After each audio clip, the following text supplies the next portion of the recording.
As you'll soon find out in this reading, this is really the personification of what retrograde energy feels like and what that process feels like. So, later on in my rant section, by the way, this is broken down into sections. So, if you want to skip past this context and just go to the reading or even the rant, you can. I'll have them linked in the description box below so you can skip around. But this is definitely about capturing the essence of what retrograde energy feels like for someone, how it can manifest itself, and what that looks like for a Plutonian, since this is a Plutonian channel. By the way, I'm either I have completed the video about what being a Plutonian looks like, and that's linked in the description box below, or I will be completing it as I drop this video. So one of the two, but just expect that video to show up in the description box below as well, so that you can get more context on what this channel is really about, the kind of people or the kind of spirits or the kind of energies that are going to be drawn to this channel, and what it even means to be a Plutonian, what that looks like, and capturing the essence of that. I'm going to be going into a very deep dive on being a Plutonian, the Plutonian transits that we've experienced so far, most of us that are alive today, and kind of what that means moving forward, what that's going to look like moving forward, and what that has to do with this channel and why this channel exists.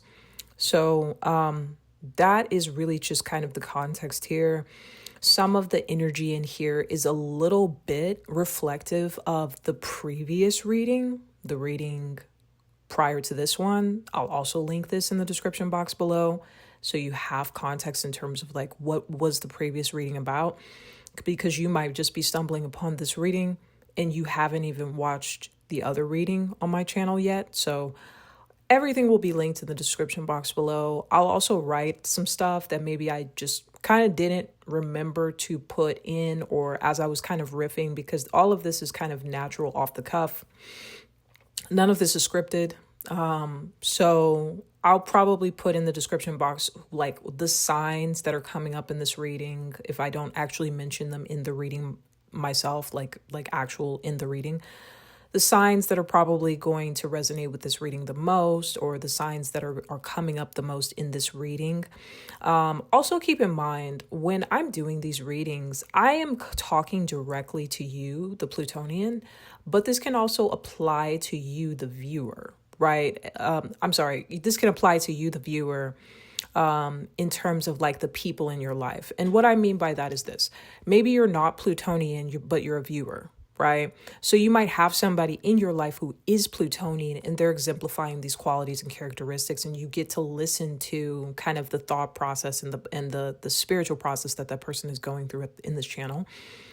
But also, I feel like some of the stories that I'm telling a story from the perspective of a Plutonian observing someone external to them. So that person may not resonate with the reading in terms of it being them that the reading is talking about, but they might resonate with the reading in terms of it being someone in their life that is like is going through these things in the reading, and for whatever reason that is important to you. And at some point I'll address what that means when you're kind of stumbling upon readings that are about specific people in your life and what that means. Yeah, I think that's the main context here. So let's jump straight into the reading if you haven't already. The first phrase that comes to mind for me right here, the moment I look at the Seven of Pentacles, is reaping what you've sown.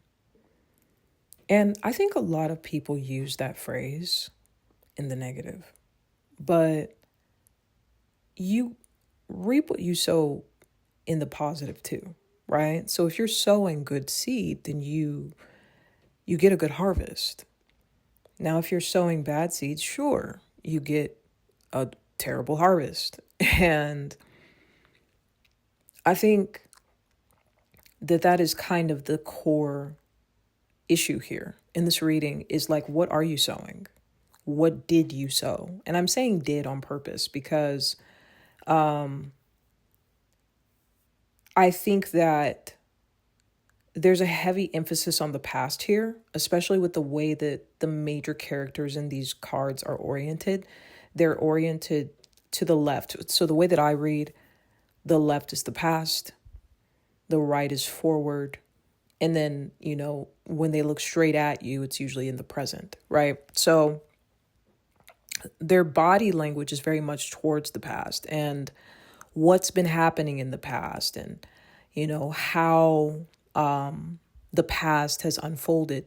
But not only has the past been a really pivotal part of this reading in terms of the orientation of the characters, but also, if you notice, there is a strong emphasis. Of course, you don't notice if you don't know this, like you don't know the cards like that, but there's a strong emphasis on lunar energy. Both the Two of Swords and the Seven of Swords, both of the Swords cards, have the moon as their ruling planet. And I do think that that's interesting that the moon is attached to Swords energy with thought, communication, socialization. So somebody's thinking about the past in some kind of way, and they're assessing what they've done, and what they've gotten out of it, right? Like what exactly have I gotten out of this thing? Like, I believe that somebody was trying to be objective before, trying to kind of make a decision in a balanced way, an unbiased decision. Two of Swords to me feels like somebody's trying not to be biased. That's why they're blinded in here. They're blindfolded. And you have both swords on both sides because somebody's trying to be objective here. They're not, they don't want to be swayed by one thing or another. They don't want to be swayed by one side or another. And I think that's clear that somebody was trying to make an objective decision. And now they're looking at the outcome. Like they're looking at the outcome of whatever decision that they made. And then it seems like with the Seven of Swords, the person doesn't like the outcome, and so they reverse course, they change course. But now that forces them to reassess their decision. And now they have to make a decision again. It's almost like somebody's going over, and this makes sense because there's like strong retrograde energy. I believe Pluto is currently at the recording of this reading. It's in reverse, and this is a Plutonian channel. So it's almost like somebody is going back over something that they already did, and then they're reassessing it and trying to figure out what's the best decision moving forward. That's ultimately what this reading looks like. And it doesn't seem much more complicated than that. It's even kind of sort of mundane to an extent. It's a mundane reading. There's no major arcanas here. There's no major theme here. The only thing that I could say that's heavily emphasized here is the moon. And if you understand traditional tarot, the moon is ruled by, the tarot card that's ruled by the moon is the High Priestess. So there's a reference not only to the past, but there's also this reference towards leaning into one's intuition and tapping into that intuition, which to me, it feels as if someone has a hard time doing that because they're so cerebral. I'm seeing this sword energy. I'm seeing this, air energy because the swords are air. Very cerebral, and I think very practical too at the core. Like somebody's very cerebral and very practical, very grounded in their approach to things. And for them, according to their logic, intuition is kind of like it's not the same as thinking, right? But I think that somebody's going to have to trust their gut on something at some point. And that's the hard part. That's the hard part of the decision. And I don't think that you have all the facts. That's the other part. Like, I don't feel like you have all of the facts. I don't think you have all of the information to make the best possible decision. And that's why intuition is entering the chat, because when you can't see all of the factors, there's this degree of uncertainty, and we're getting to uncertainty again. There's this degree of uncertainty that makes you a little uncomfortable. And with this reading being so lunar, I feel like somebody does something that makes them feel comfortable. They don't like to be outside of their comfort zone. And so ultimately, there's this need to change direction, but that ultimately forces you to get out of your comfort zone in some kind of way. And that makes it hard. And that's a difficult decision for you to make too, because it's like, well, this is uncomfortable. I don't like it. But whatever decision you made in the past, you don't like the results of that either. And so it's almost like you have to make the opposite decision of the original decision. That's what this feels like. I hope that didn't confuse you, but that's what this feels like, because you don't like the results of the decision you made. You don't like you don't like the harvest you reaped. You don't like the results of what you sowed. You don't like what came out of this decision. So it just feels like with the Seven of Swords, it's like back to the drawing board. And I can think of a gazillion different ways this can go. I could definitely see this being a business situation where somebody, is trying to figure out what business they wanted to start. They started the business, and the business, it produced some things, but it may not have produced as many things as they would have liked. And so now they're having to reverse course. And they're having to figure out, okay, well, what's the next thing that I can do? Because either this isn't sufficient, or this maybe AI is obliterating my business right now, or whatever the case may be. But you're being forced to reverse course in some kind of way and reconsider your decision and look at the other option. This could also be impertinence to a relationship. And maybe you had a choice between two people and you chose one person, and you're just like, what am I getting out of this? Like, I'm not getting anything out of this person. And now you're back to reconsidering. You're trying to spin the block, which, good luck. I don't know how that's going to go. But, a lot of people do not like to be, the second choice. But yeah, you're trying to spin the block back to this thing. And you're like, oh, okay, well, this didn't work out with this other person. Obviously, I don't like what this produced. I don't like the results of this. Let's try this other thing. Right? Or maybe you don't spin the block. Maybe you're just like, I chose wrong, but also maybe I'm just going to leave. And that's it. Like, that's how it ends. I'm just not, like, I made the wrong choice, and I'm going to suck it up, and I'm going to exit stage left. Right? And that's kind of what the Seven of Swords is doing. They're exiting stage left, to the left, creeping out of the relationship. But it feels like the reading is going from the future to the past. So this could all honestly be just in your mind, where you're going from, what has happened up to this point, or you're going from this moment backward, right? So this feels like, how do you call it? Like somebody's replaying the past in their mind. I forget what that's called. There's a word for it, or a phrase, but ultimately that's what it feels like, is like somebody's going back over something. And that makes sense. That totally makes sense. There's something that you missed along the way that is forcing you to go back and reassess Because when you made the decision before, you didn't have all of the resources, you didn't have all of the information, you didn't have all of the facts.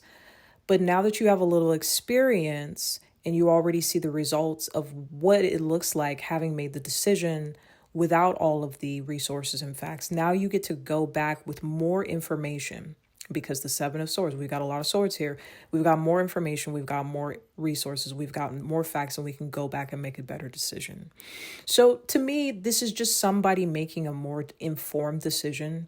And that information is acquired over time, maybe through experience a little bit, but also through just more information, more resources being available to them. And so they're going back and they're reassessing things. There's really nothing special about this reading, to be honest with you. But I think that, like I said, this is kind of what it looks like with a retrograde. Like what a retrograde looks like in somebody's life is you did something while the planet was moving forward. And when you did that something, there were a lot of elements that you were completely unaware of. And the retrograde makes you move backwards or revisit that thing that you did to give you the opportunity to actually see those elements that you missed along the way. It's kind of like driving a car, right? When you drive through a town, there's a lot of things that you miss. There's a lot of things that you don't see, a lot of nuance, right? But some of that nuance might be important later, right? And then let's say you drive down that street and then one day you get the opportunity to walk back down that street. Now, when you're walking, you're moving slower. And so you can see things that you didn't see before when you were driving, when you were focused on the road and where you were going. That's what a retrograde is for. So there's something that it's almost like somebody had a plan. Somebody made a decision. They saw the results and then they realized they needed a plan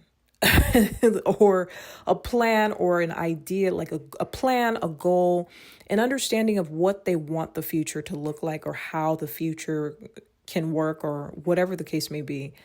And then they went back over how they got the results that they got, and then they made different decisions. So I think that this is really just kind of a basic reading on what retrogrades look like. And you're going to be going through this 3 times.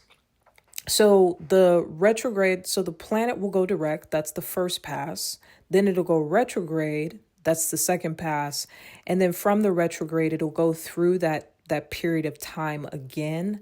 That's the third pass. So you'll have 3 opportunities to go through specific degrees of this transiting planet to get that particular section or that particular area correct.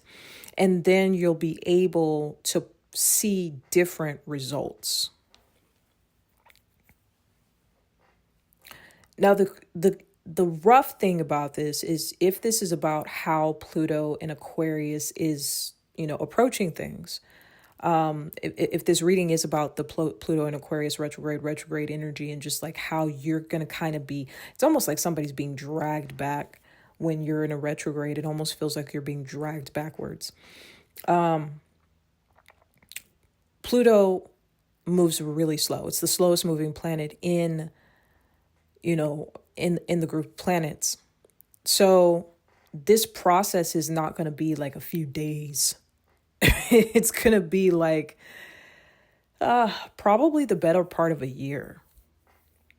I know you probably don't like to hear that, but it's going to be the better part of a year.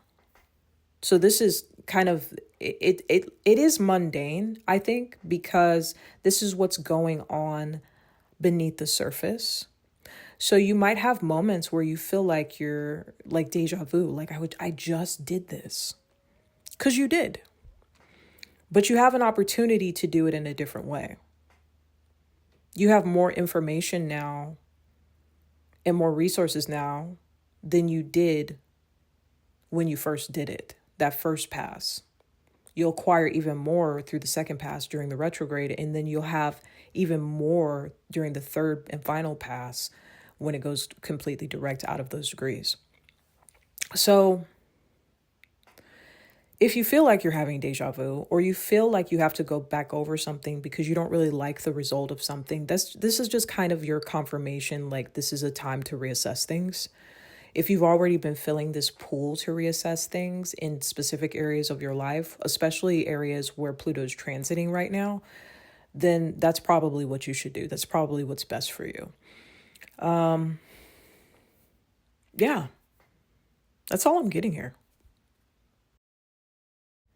I had to get the exact transit times and the exact transit dates just to kind of keep you guys on your toes in terms of the Pluto retrograde.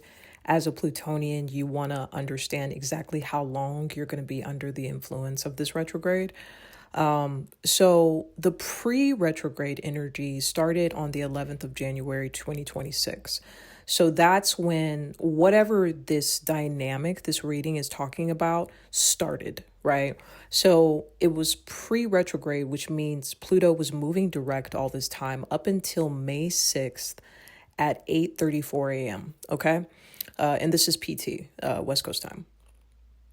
So we started on January 11, 2026 at 3 degrees and 4 minutes of Aquarius. And then we stationed at 5 degrees and 30 minutes of Aquarius on May 6th, 2026.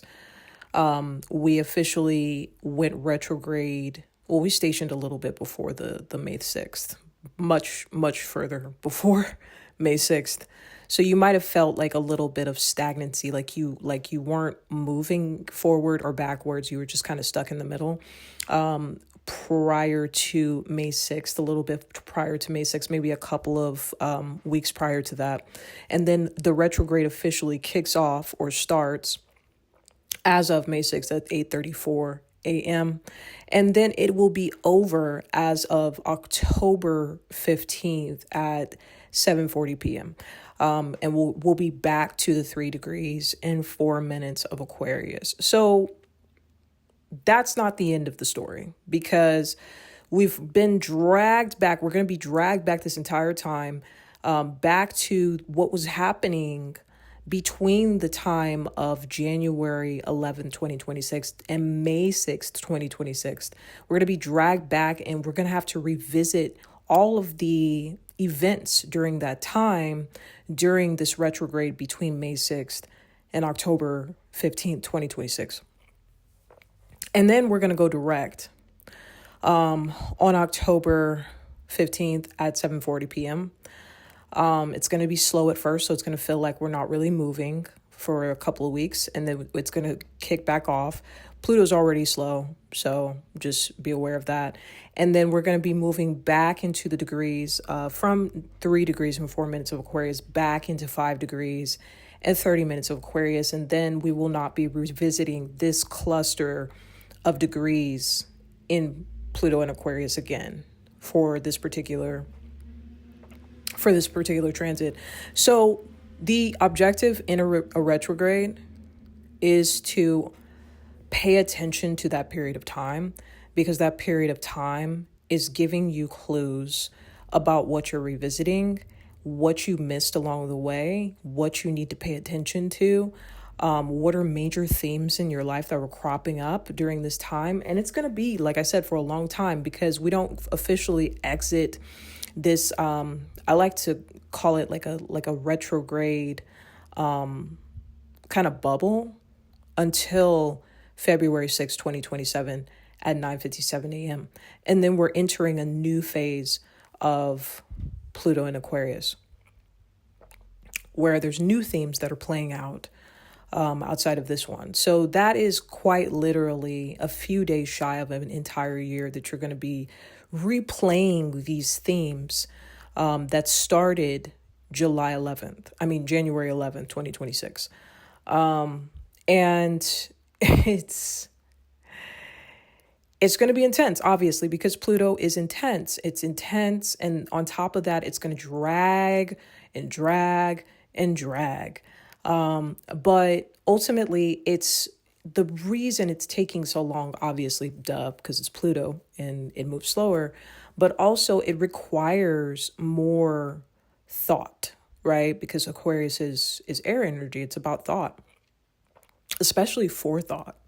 And I've brought this up before in other readings. And it's so interesting that these readings keep repeating these themes. This is the second time that I've gotten, Aquarius energy. But like I said, this is a Pluto channel. Pluto's in Aquarius. So obviously we're going to be probably talking about this for a while. You're going to be making some major shifts, and there's going to be some major shifts in pretty much every aspect of life, romantically, technologically, career-wise, business, money, finances, the monetary system itself, government, politics, like everything is undergoing change. And a lot of people are reassessing how they're going to approach this change, where they're going to stand in the process of this change unfolding. A lot of things, Pluto's making us aware of the fact that a lot of things are not working as is. The status quo is no longer working. And that can look different for different people. Like the status quo can be,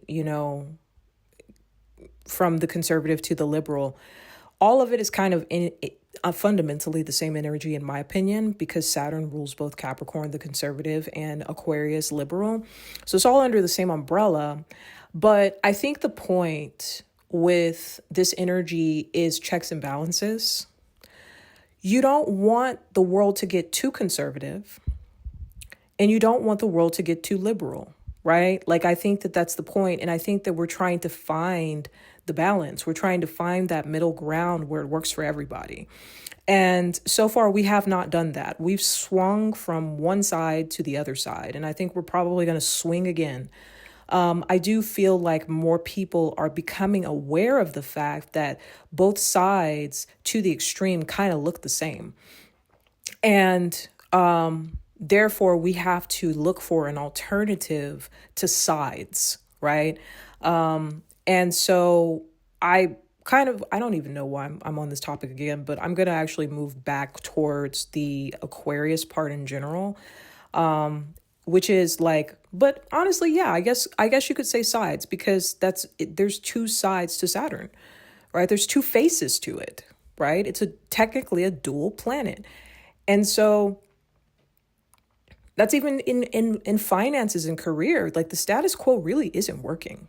It's not working. There's so many people, there's so many more people suffering from this particular system than there are people prospering. And that's a problem. And it is getting worse. And I think a lot of people for whom it's not getting worse, they're just like, oh, that doesn't affect me, until it does. and that's really it. And I think that to an extent, that might become what's coming up in a reading is a lot of people don't think something affects them until it does, right? A lot of people don't think their decisions are going to affect them the way that they might affect other people. And Aquarius rules apathy as well. And so there's this tendency to not care about other people. There's this tendency to not give a shit, right? About how you impact other people, what your decisions look like, but also to not care about the future consequences. You don't even think about it. It doesn't even occur to you what could happen down the line if you do this right now, right? And I'm thinking about that in every kind of way. It could be political, but it could even be in your relationship. What is the consequences of getting into a relationship with someone just because you think they're attractive? What about all of the other things, like morals, like, their personal values? Do you share the same values? Are you moving in the same direction together? Is this person mentally stable? Even, right? And these are all things that we just don't think about because we don't think about the future consequences of not thinking about that. And so Pluto's actually kind of it's forcing us to think about that and to give a little bit more of a shit. Because I feel like the result of not caring is a result that you're not liking. For a lot of people, this is the case, right? There's people who got into, moving back to the tech sector, they got into, for example, they became a software developer, and they're having to reassess their career decision. There's people who, and then there's these permanent things that occur from not really thinking about or not having all the facts in your decision. So a really detrimental and permanent thing that can happen is a disease, right?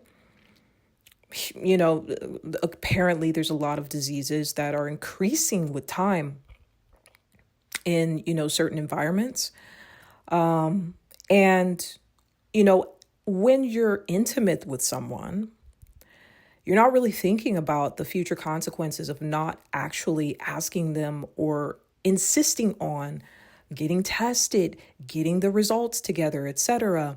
Some people think that that's really invasive, but you have to be invasive with someone when it comes to your body and your health.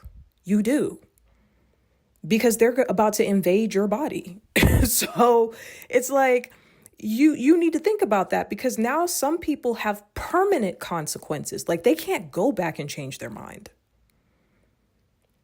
And those permanent consequences could cost them their future.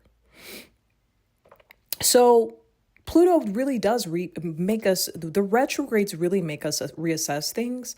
But there is this almost permanency to the decisions that we make during this Pluto transit to an extent. It almost feels permanent, like it's never going to be the same again. Even if we do go back to the thing that we didn't choose before, the damage has been done from the original decision. That's kind of what this feels like. Whether that's a relationship, obviously, if you chose somebody that was terrible for you, and then you didn't choose this other person who was good for you and was good to you, I highly doubt that that person is going to be like, oh, I was waiting for you to come back. No, that person probably has moved on to someone who understood their value, and now you're asked out. Now you might get lucky. And that person has no self-esteem. and so you can spin the block. But people who have self-esteem aren't going to do that, right? Because why didn't you recognize my value in the first place, right? I can imagine that being the case for somebody who wasn't chose in the first place. And so, yeah, this energy is heavy. It is very heavy. And like I said, there's this underlying feeling of karma, like heavy freaking karma. And that's why I said some of the damage has been done. But to me, when I look at the cards, it doesn't necessarily look like damage. It doesn't feel permanent. I've kind of given examples of permanent damage someone can do by making a decision and not having all of the information. But in this particular reading, it doesn't feel like it's that bad. It feels like you made a decision, the results aren't great, and now you get the opportunity to make a different one. And it's going to take some time for you to make that different decision, because we've got a long way to go till February 6, 2027. We've got a long way to go until October 15th, 2026. But you do have an opportunity eventually to make a better decision. And that's good. That's good for you, because some people will not have that opportunity. So for whoever you are, where you made a decision, you didn't have all the facts, you didn't have all the resources, you did the thing, you saw the results, not feeling it, moving back to the other thing. Like you have an opportunity to do something else. And the something else is not comfortable. It's so uncomfortable. So uncomfortable for some reason. I don't know why, but it is. It's not familiar. It's not familiar. I'm just going to kind of do a rant here. Obviously, we're already at the rant part. You know that this is the phase of ranting. But I want to address relationships because I see this a lot in relationships where it's clear who the person, like it's clear who you should choose. And that person is good for you. They'll be respectful. They'll be healthy. They will treat you with love and respect. But you don't choose them. You choose the person who's got like a rap sheet as long as Wilshire Boulevard. You choose the person with like a gazillion tattoos, the person who's been to jail like a gazillion times for like beating on other people. You choose the person who has no job. Like you choose the person that it just makes no sense to choose, right? But if you're coming from a specific environment where you're used to people like that, it's easy to choose that. Because what you're used to is friction, right? You're not used to ease. You're not used to respect. You're not used to being loved. And this is sad. I'm not talking about anyone in particular. But I have seen it play out in many people's lives, especially women. I've seen it play out where they choose the person who they know is going to cheat on them. That person is currently talking to like 5 different people at the very moment that they met them, and they knew, right? And so when they're shocked that they're getting cheated on, I'm just like, girl, is you retarded? Like, because what did you think this was going to go? How did you think this was going to go? But your program, everybody has a program. And this is also something that Pluto rules, is the subconscious. You're programmed to go for the thing that you're used to. And if you're used to this chaos, if you're used to disrespect, if you're used to, being around people who don't follow rules and who don't have respect and whatever number of other things, like you're not going to go for somebody who is not aligned with the program that you currently have. You can't even fathom it. You can't even function properly in that environment because you're not programmed to do so. And if everything were to go right in that situation where that person is loving and respectful and cares about you and takes care of you, you will find a way to F it up. Because friction is your program. Now, people who understand this, like a former version of myself, I used to understand this. When I peeped this about people, a former version of me took advantage of it. I was like, oh, okay, so I can see that you like friction. Let me give you some of that, right? But, we live, we learn, we evolve, right? That's what we Plutonians do. But, I was a little bit more, how do you say? I was a menace. Anyway, so people who understand that can take that and manipulate it, right? And ultimately, it's just Plutonians working on other Plutonians. I think at the end of the day, that's kind of what it is. Like a Plutonian peeps another Plutonian. They're like, okay, you low frequency, I can do low frequency too. Boom, gotcha, right? So I think it's important to raise your vibration, but I also think it's important to identify your program because your program is the driver of your vehicle. You think you're making conscious decisions, but there's something underneath your conscious decisions that's actually moving the ship, right? And it's going to move you in the same direction every single time. Every single time, bro. I know that's a rant, but so by the time you realize, oh no, bad decision, results bad, like you reverse course and it's like the other person's like, girl, bye. Girl, bye.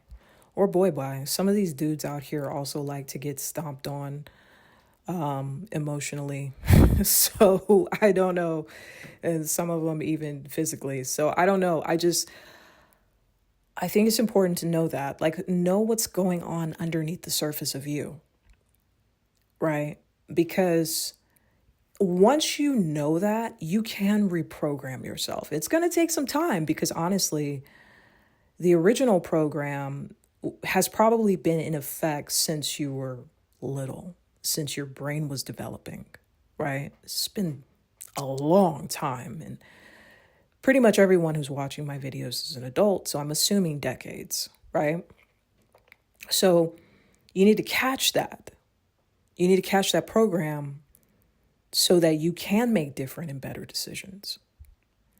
Because even if you want to make a better decision, you will find your way back to the worst possible one by nature of your program. I think that's the end of my rant. But yeah, Pluto retrograde, it's going to do its thing for about a year. See ya.